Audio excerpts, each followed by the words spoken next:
السلام علیکم حکمت الله یم. پرون د اپیکس کمیټې دا اعلان وکړ چې په پارچنار کې یا په کوزیلا کورم کې چې کوم ملیټایز زونز دي چې په هغه کې اسلحه چې کله تشي دي کله سنت دا د دوري به د غټ اصلي چې دي دغه به سکیورټي کلیرنس کیږي د ضلع کرم چې په پارچنار کې کوم جنگ دی د اهل تشي یا د اهل سنت په منځ کې یا فرقوارانه جنگ چې موږ ټول کیږي یا داس یو افاج په سوشل میډیا کې خلک وایي دا یو فرقوارانه جنگ دی په ضلع کرم کې دغه د ډیسکس کېدو نه مخکې راځو ضلع کرم ته چې د ضلع کرم چې کوم فرقې دي هغه چې دی ضلع کرم چې کوم دی هغه د فرقو پر بنیاد باندې تقسیم شوي دي. اپر کرم چې دی په هغه کې تری او منګل چې دی په اکثریت کې دي اهل سنت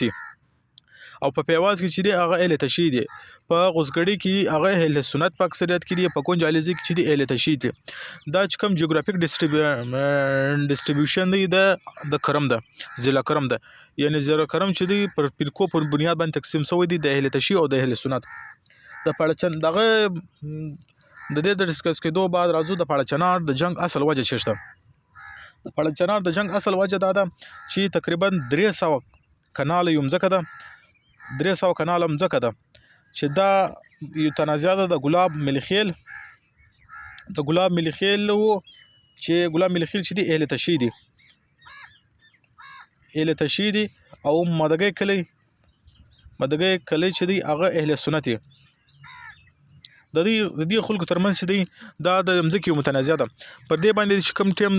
دی جنگ وکړي په 2023 کې یعنی تر کال پر دې باندې چې یولند کمیشن جوړ سو جرګې دا فیصله وکړه سیز فایر وصول جنگ بندي وسوله چې وسوله په دې کې جرګې دا فیصله وکړه چې موږ یو لند کمیشن جوړو لند کمیشن چې می جوړ کړي پر دې باندې لند ریکارډز کتل کیږي یعنی د دې تاریخ په کتل کیږي چې دا مځکه د چا دی دا د ګلاب مدخیل دی که د مدګي کلی اهل سنت دی که د اهل تشیع دی. نو پر دې ټیم کې چې کوم ټیم فیصله رااله چې فیصله چې وسول هغه د خپل لند ریکارډ چې وکتل سول په دې کې جرګې دا فیصله وکړه چې دا مځکه چې دا د ګلاب مدخیل ده یعنی د اصل کناله د ګلاب ملخیل چې اهل تشیع دی چې دا د هغه ده. نو بیا چونکې د هغه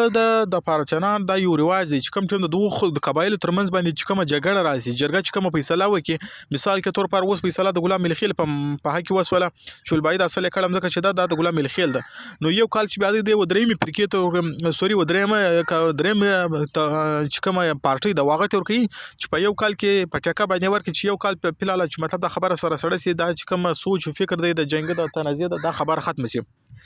نو په هغه رواج پر کتل باندې جرګه ولاړ سول یا لند کمیشن چې کوم ولاړ سول د ګلاب ملخیل چې په حق فیصله وسوله د 300 کنال مځکه ده دا ورکله یو کال په ټکا باندې و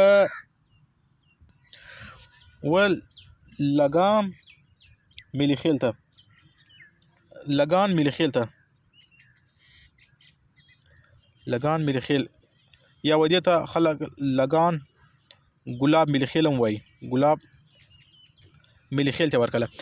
یعنی دا د رواج یا د جرګې د فیصله رواج داسې کلچر دی چې د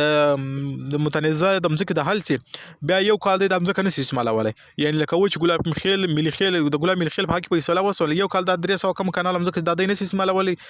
د یو کال د لپاره بیا د درېمې پارټي ترکی د هغه ته په ټکا ورکي چې یو کال تیر سول بس بیا د خوښه د کبر ته بیا وبلی پارټي ته په ټکا ورکوي ټیک دی کني بیا خپل استعمالوي سي. نو درېمې پارټي چې لګان ګلاب ملخیل ته ورکله د یو کال د لپاره په ټکا باندې چې کوم ټیم یو کال د ټکا پراس ولا نو ګلاب ملخیل ولګان ګلاب ملخیل ته ویل چې باید امزه ما ترې لکه ګلاب ملخیل د دې انکار وکړ ول باید نه درې لکم په دې مابین کې د دې دوه په مابین کې پر دامزه باندې چې دی جنگ پیلېږي یعنی جګړه جنگ شو کیږي په دې مابین کې دا جنگ چې دی فرقوارانه روخ څنګه اخی یعنی دا چې کوم نخښکاره خبره ده چې اوس مر دې چې کومه بیک گراوند وکړي کنه د ګلاب ملخیل او د مدګي کلی چې کوم فیصله وسوله جرګې فیصله وکړه بیا لګان ګلاب ملخیل ته ورکړل د یو کال لپاره په ټکا باندې پر هغه باندې کم کال چول هغه فراسول اوس دا چې نن مشتي ته پر نیوز باندې ګورو کپر میډیا باندې وی کپر بي بي سي باندې وی پر ارزه باندې ګورو چې دا یو فرقوارانه جنگ دی کنه خبر خدا د 300 کنال مزک څه چالو د دې د فرقوارانه چې کوم رنگ دی دا څنګه واخلي دا به ګورو د دې سمخ کې دا تقریبا په در کم په کورم کې بلم جنگ چې په 2007 کې چالو سو په 2023 کې سوري په 2013 کې ختم سولو یعنی تقریبا 6 کاله جنگ اوس په دې کې تقریبا تر 2000 زیات کسان مړه سول. دا یعنی دا جنگ یو جنگ نه دی په کرم کې د بیخي 4-5 نور متنازع دي چې هغه بعد کې په دغه ټاپک کې سره ډیسکس کوو چې هغه به د چا متنازع دي. نو دغه مخکې یعنی دا سوال ته راځو چې دا خبره خو د لګان ملي خیل او د لګان ګلاب ملي خیل ولا نو دې فرقه ورانه روخ څنګه واخسي راځي هغه ګورو. اوس د دوه قبایلو د مابین کې چې کوم جنگ دی دا په فرقه ورانه لړۍ کې څنګه بدل کیږي. په دې کې دوه کسان دي په بوشهره کې چې کوم مدګي کلی دی ولادي مدګي کلی ولادي هغه د الزام لګوي وای په بوشهره کې چې کوم جنگ وسلو د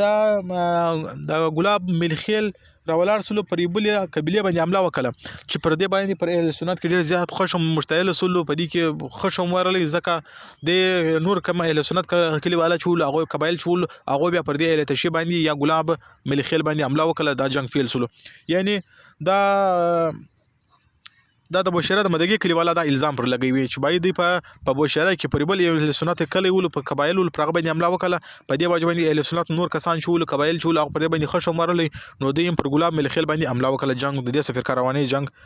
شکل واخستي. چې کوم ګلاب ملخیل داغه د الزام دی چې وای دا مدګي کلی چې دی وای دا چې دی و جنگ ته د فرقه ورانه جنگ شکل کول د پاره نه چې کوم د پر د شاوخوا کلی ول یا قبایل ول هغه خلک ته پروانه د دې جنگ ته یعنی زموږ د پرمزکه متنازع ولا د فرقه ورانه شکل د ور کول د پاره دی راولار سو نور چې کوم ساړ کلی ول او شاوخوا کلی والا او قبایل ول یعنی اهل سنت ول هغه د مدد لپاره راو غشتل د دې سره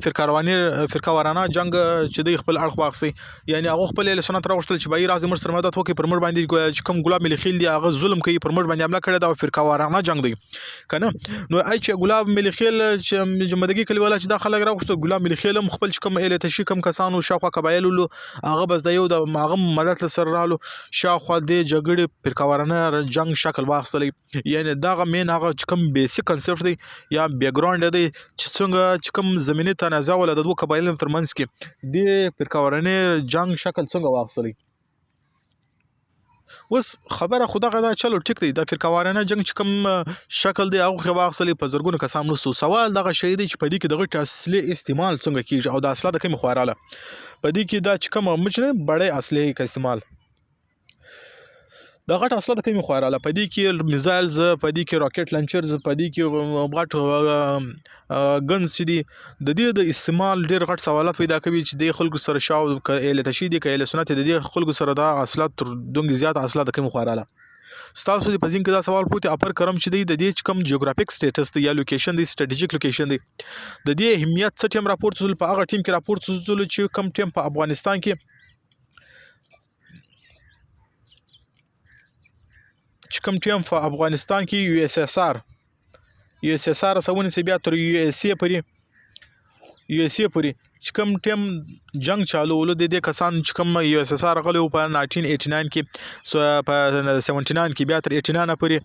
بیا دغه بعد کې چې بیا کوم یو اس ای ار له 2001 کې بیا تر 2020 کې پورې یعنی د هغه ټیم سره د اپر د کرم چې کوم جیوغرافیک د سټیټس دی هغه ډیر زیات اهمیت لري په کوم وجه باندې چې اپر کرم چې کابل ته ټول زیات نزدې ضلع ده او پرفکس بارډر باندې ده په دې وجه باندې د کوم سټریټیجیک لوکیشن دی خاص کر کې افغان چې کوم سچويشن ول په دې حالاتو کې د دې ډیر زیات چې کوم اهمیت هغه ډیر زیات سلو.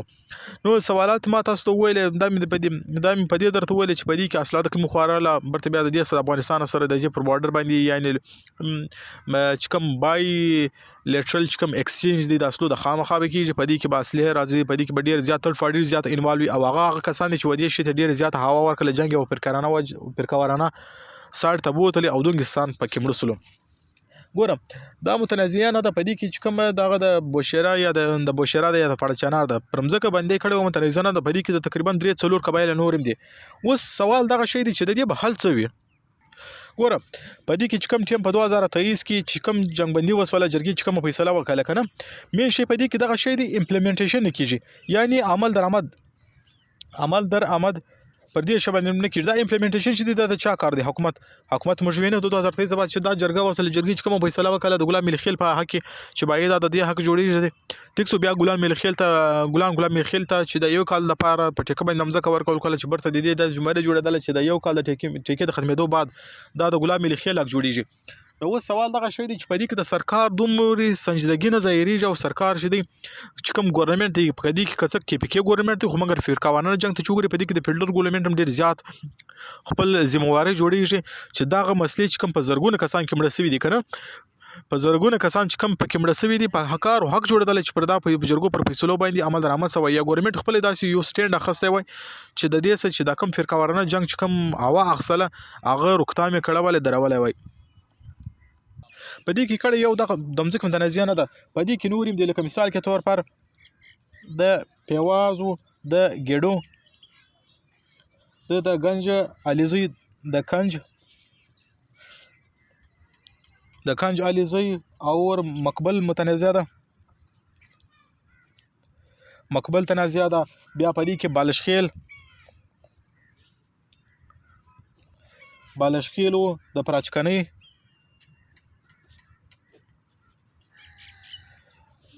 پراچکنۍ تنازعه ده حمزه خیل او د بشاره سوري د حمزه خیل او د شورکو بنگش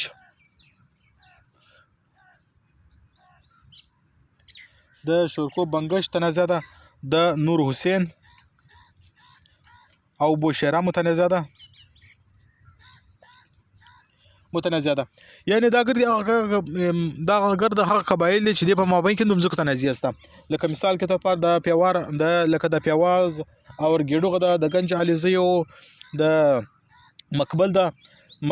تر مابین د بالشخیل او د پراچکنۍ تنازعه ده د حمزه او د شورکو بنگش ترمنځ ده د نور حسین او د بوشهره تر مابین ده دا دغه متنازع دي چې دا غم پر ځمکو باندې دي بعض خلک د ماهرین خدا خبر کوي چې کوم لوکل پیپل دغه د خبر کوي چې دا متنازع چې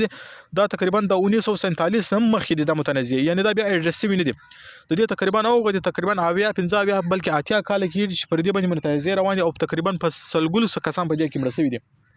و سوال دغه شی دی کچیر په حکومت هم په دې کې خپل سنجیدګي نه کې ظاهره نو د دې سم بیا هغه د پاراچنار د جنگ یعنی دا و چې کوم په کورم کې جنگ شو په سلګون کسان په پاراچنار کې مړ شول د دې شکل اختیاروي سي نو سرکار ته ګورنمنت ته دا پکار ده چې د جرګو په لوکل کوم پیپل دی لیډرز د پښتون خو د پښتنو د پکې کې یا په کورم کې کوم انفلوئنسر دی لیډرز دي چې هغه دریم کسانم خبره مې پکار د جرګو په حمایت سره